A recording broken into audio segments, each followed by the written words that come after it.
నమస్తే, welcome to Leo. నేను మీ జగన్. మనతో పాటున్నారు పొలిటికల్ అనలిస్ట్ శ్రీలేఖ గారు. నమస్తే అండి. నమస్తే. సజ్జల రామకృష్ణారెడ్డి గురించి వచ్చేసరికి ఈ మధ్య కాలంలో ఏం చెప్తున్నారంటే టీడీపీకి దగ్గర అవుతున్నాడు, అందుకే తన మీద కేసులు లేవు అని చెప్పి ఒక రకమైన వార్తలు. అదే కాకుండా టీడీపీకి సంబంధించి ఏదో సన్నిహిత వర్గాలతో తన చర్చలు ఏదో జరుపుతున్నారని తీసి పక్కన పెడితే వైసీపీకి సంబంధించి బిగ్గెస్ట్ మీడియా చెప్పుకోవాలంటే సోషల్ మీడియాలో ద గ్రేట్ ఆంధ్ర అని చెప్పి చెప్పుకోవచ్చు. దాదాపు ఒక వారం నుంచి కూడా రిపీటెడ్గా వార్తలు అయితే సజ్జల రామకృష్ణారెడ్డి మీద వేస్తూ వస్తున్నారు. ఏదైతే మనం చూసాం మొన్న అమరావతి రాజధాని మీద వచ్చి వైజాగ్ సంబంధించినటువంటి అడిగినప్పుడు లేదు వైజాగ్కి వెళ్ళము, మేము అమరావతి మేము చూస్ చేసుకుంటున్నాం అని చెప్పేసి అన్నాం. దాని తర్వాత జగన్మోహన్ రెడ్డి గారు వచ్చేసి లేదు అసలు నువ్వెవడు దీని గురించి మాట్లాడటానికని చెప్పి అన్నారని చెప్పి కొన్ని వార్తలు. ఇప్పుడు వచ్చేసి కంప్లీట్గా ఏదైతే వైసీపీకి సంబంధించి అన్ని పగ్గాలు కూడా సజ్జల గారు తీసుకుంటున్నారని చెప్పి ఒక రకమైన వార్త. సో ఏం జరుగుతుంది సజ్జల మధ్యన అండ్ జగన్మోహన్ రెడ్డి అంటే ఏం చెప్తారు? ఇక్కడ జగన్మోహన్ రెడ్డి పాపం ఆయన మొహం నవ్వినా ఏడ్చినా ఒకేలాగా ఉండిద్ది అనే ఫీలింగ్ చాలా మందికి ఉంది. అంటే ఒక సామెత ఉంటుంది, గబ్బిలాయి మొహం నవ్వినా ఒకటే ఏడ్చినా ఒకటే అని. అలా ఫీల్ అవుతున్నాడా సజ్జల రామకృష్ణారెడ్డి? అంటే నిజంగా ఫస్ట్ నుంచి కూడా మనం ఆ పార్టీ చూస్తూ ఉంటే విజయసాయి రెడ్డి అసలు తరతరాలకి చెరగని చిరునామాగా వైఎస్ఆర్ కుటుంబంతో ఏ విధంగా అతను వచ్చాడు, మరి మొన్నటి వరకు కూడా ఉన్నాడు. మరి అతనే జగన్మోహన్ రెడ్డి మనసులో నాకు స్థానం లేదు, మరి అలాంటప్పుడు నేను ఎందుకు ఆ పార్టీలో ఉండాలి అని చెప్పేసి చాలా బాధపడ్డాడు. దానికి కారణం ఎవరంటే సజ్జల రామకృష్ణారెడ్డి చెప్పాడు. కోటరీ ఉంది, ఆ కోటరీ ఏ విధంగా నడుస్తుంది అవన్నీ చెప్పాడు. అది నడుస్తూ జగన్మోహన్ రెడ్డిని నడిపిస్తుందని. అంటే ఇక్కడ చూస్తే వైఎస్ఆర్సీపీ పార్టీ అందరిలో కూడా ప్రతి ఒక్కరి మీద కేసులు ఉండటం, అందరూ కూడా జైలుకి వెళ్ళటం, ముందస్తు బెయిల్ తెచ్చుకోవటం, జైలు శిక్ష ఇప్పుడు రిమాండ్ లో ఉండటం, ఇవన్నీ జరుగుతున్నాయి. కానీ సకల శాఖ మంత్రిగా గతంలో అన్ని వ్యవహారాలు వెలగబెట్టిన సజ్జల రామకృష్ణారెడ్డి మీద ఎందుకు లేవు? ఇప్పుడు ఈ ప్రశ్ననే అందరూ కూడా ఏదైతే వైసీపీ మీడియాకు కూడా వాళ్ళు అంటుంది ఏంటి అంటే ఖచ్చితంగా టీడీపీతో కొన్ని కనెక్షన్స్ పెట్టుకున్నారు కాబట్టి తన మీద ఎటువంటి కేసులు లేవని చెప్పేసి అంటున్నారు.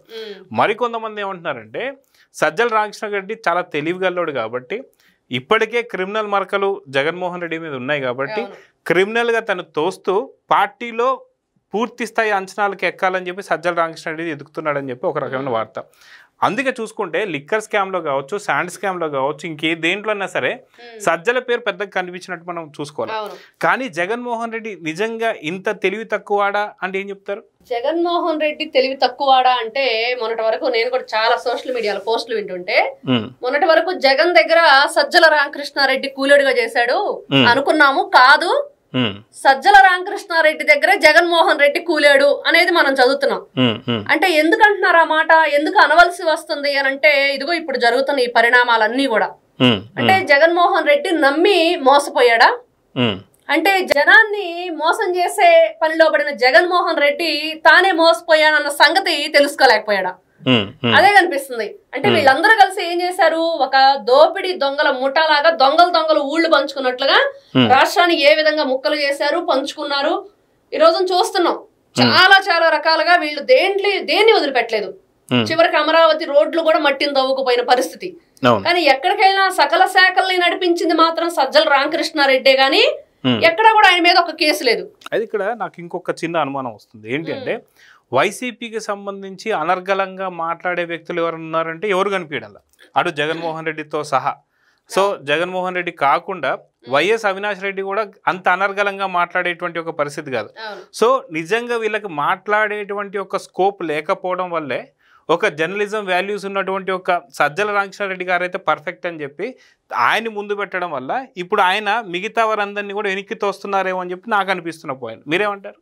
అయ్యుండొచ్చు, గతంలో అతను ఏ విధంగా పనిచేశాడు, మరి ఆ అనుభవం కానివ్వండి, ఇంకా తనకున్న ఎక్స్పీరియన్స్.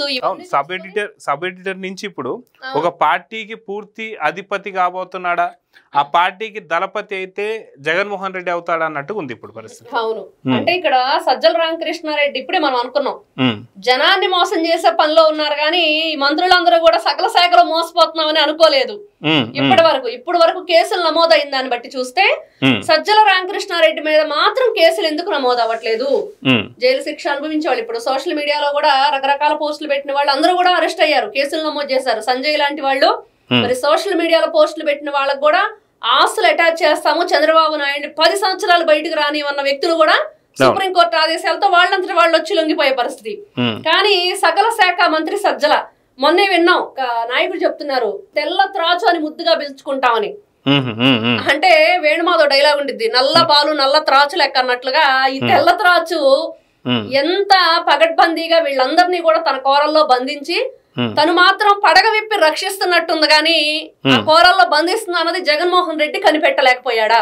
అయితే నిజంగా మీరు ఇందాకన్న పాయింట్ చూస్తే వైఎస్ రాజశేఖర రెడ్డి గారి హయాంలో మనకి ఐఏఎస్ శ్రీలక్ష్మి గారి గురించి తెలుసు. ఒక ఐఏఎస్ ఆఫీసర్ పైన ఒక అవినీతి మరకలు పడ్డాయి, అది ప్రూవ్ అయ్యాయి. దానికి సంబంధించి మళ్ళీ ఓబులాపురం సంబంధించి ఏం జరిగిందో తెలుసు.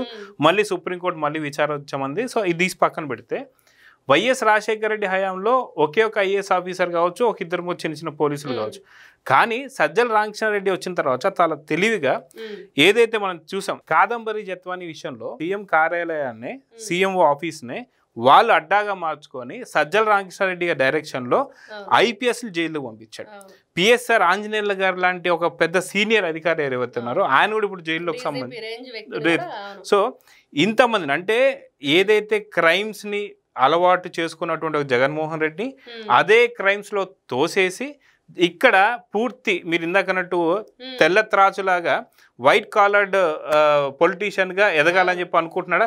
కానీ ఇక్కడ మనం అందరం గమనించాల్సిన పాయింట్ ఏంటంటే సజ్జల రామకృష్ణారెడ్డి ఇప్పటిదాకా ఎటువంటి పదవుల్లో లేరు, ఆయన ఓన్లీ అడ్వైజర్గా ఉన్నాడు. సో ఒక అడ్వైజర్గా ఉండి ఇంత తెలివితేటలు అంటే ఎలా చూడాలంటారు? అంటే మనం చెప్పుకుంటాం శశికళ ఉంది కదండి, అలాగా ఇంకో ఆంధ్ర శశికళ సజ్జల రామకృష్ణారెడ్డి అన్నట్లుగా ఉంది. అంటే తను ఏ పదవిలో లేకుండా సకల శాఖ మంత్రిగా మరి ఏ విధంగా పేరు పొందాడు. మరి ఇతను తెల్ల త్రాచులాగా మీరంటున్నట్లుగా పొలిటీషియన్ గా అసలు ఆ పార్టీని మన జగన్మోహన్ రెడ్డి వెళ్తే మరి ఏంటంటే పార్టీకి మేము లేమా, మేము నడిపించుకోలేమా అన్న మాటలు అవన్నీ వింటున్నా. మరి ఒక క్వార్టరీనే తయారు చేసి కనీసం ఈయన ఆదేశాలు లేదు జగన్మోహన్ రెడ్డి గారిని కలవటానికి గాని కనీసం మాట్లాడటానికి కూడా కుదరని పరిస్థితి. అంటే ఆల్మోస్ట్ ఇతని ఆదేశాలతో ఉన్న కృష్ణమోహన్ రెడ్డి వాళ్ళందరూ కూడా అలానే వ్యవహరించారు. అంతకంటే గొప్పగా ఈయన వ్యవహరించిన తీరు అంటే దీన్ని అంతటినీ చూస్తుంటే అసలు జగన్మోహన్ రెడ్డి గారు 4 గోడల మధ్య బైబిల్ చదువుతారు కదా, దాంట్లోనే ఒక వాక్యం ఉంటుంది. అదేంటంటే మత్తయి సువార్త అని, ఏ ఆయుధం చేత మనం ఇదవుతామో అదే ఆయుధం చేత మనం చంపబడతామని, అంటే కత్తి వరలో పెట్టు అనేది ఒకటి ఉంటది. అది కరెక్ట్ గా జగన్మోహన్ రెడ్డి గారు అయితే ఇంకా బాగా చెప్తారేమో. దాన్ని బట్టి చూస్తే వీళ్ళు ఏ విధంగా సకల శాఖ మంత్రిగా సజ్జల రామకృష్ణారెడ్డిని పెట్టి, అతను చాలా ఆలోచన పరుడు, తెలివిగల వ్యక్తి, మరి న్యూస్ ఛానల్స్ లో పనిచేసిన అనుభవం, తనకు తెలిసిన సెక్షన్స్ ఏ విధంగా ముందుకెళ్ళాలి ఇవన్నీ చూసుకొని పార్టీని అతని చేతుల్లో పెట్టాడు. కానీ అవన్నీ తెలిసిన వ్యక్తి మనల్ని మించిపోతాడా, మనల్ని తొక్కేస్తాడా అనే మాట మాత్రం మర్చిపోయారు. అయితే నిన్నగా మొన్న మాట్లాడినటువంటి ఒక మాటల్లో కూడా జగన్మోహన్ రెడ్డి గారు జైల్లో ఉన్నప్పుడే పార్టీ బలపడింది అని చెప్పి అన్నారు. మళ్ళీ జైల్లో తొయ్యాలనే ఆలోచనలో ఉన్నారా? రానటువంటి కాలంలో జగన్మోహన్ రెడ్డి భవిష్యత్ ఏంటి అంటే ఏం చెప్తారు? ఇక్కడ మీరన్న పాయింట్ లో ఫస్ట్ నుంచి కూడా 2019 నుంచి ఇప్పటి వరకు ఈ ప్రెసెంట్ 2025 వరకు కూడా ఇతను పార్టీని ఏ విధంగా నడిపించే తీరుని చూస్తుంటే ఇతను జగన్మోహన్ రెడ్డిని జైలుకు పంపించాలని చూస్తున్నాడా అన్నదానికన్నా జగన్మోహన్ రెడ్డిని ప్రలోభ పెడుతున్నాడా అనేది మాత్రం కరెక్ట్ చెప్పుకోవచ్చు. ఎందుకంటే ఇప్పటి వరకు కూడా ఈయన తెలివిగల వ్యక్తి, సకల శాఖల్లో పనిచేశాడు, ఎవ్వరు కూడా ఆయన ఆదేశాలను మించిపోయేది కాదు. మరి అన్ని తానై ఒక షాడో సీఎం గా ఉన్న విజయసాయి రెడ్డి లాంటి వాళ్లే పార్టీని రాజీనామా చేసి సభ్యత్వానికి రాజ్యసభ అన్ని కూడా వెళ్ళిపోయిన పరిస్థితి చూసాం. మరి అలాంటి వ్యక్తి జగన్మోహన్ రెడ్డిని పంపిస్తాడంటే కాదు, తనంతటా మీరు వెళ్ళిపోతే పార్టీ ఈ విధంగా బలపడుతుంది, మళ్ళీ ఇదిగో మీరు ఇలా బయటకు వస్తారు, మళ్ళా ఇదిగో ఇది సింపతి కొట్టేస్తాం ప్రజల దగ్గర, మళ్ళీ మీరు మళ్ళీ సీఎం చేస్తామని. అంటే అప్పుడు మీరు అన్నట్టుగా 16 నెలలు జైల్లో ఉన్నప్పుడు తల్లి చెల్లి అందరు ఉన్నారు కాబట్టి వాళ్ళు ప్రచారం చేయడంతోనో ఎవరితోనో మళ్ళీ బయటకు వచ్చాడు.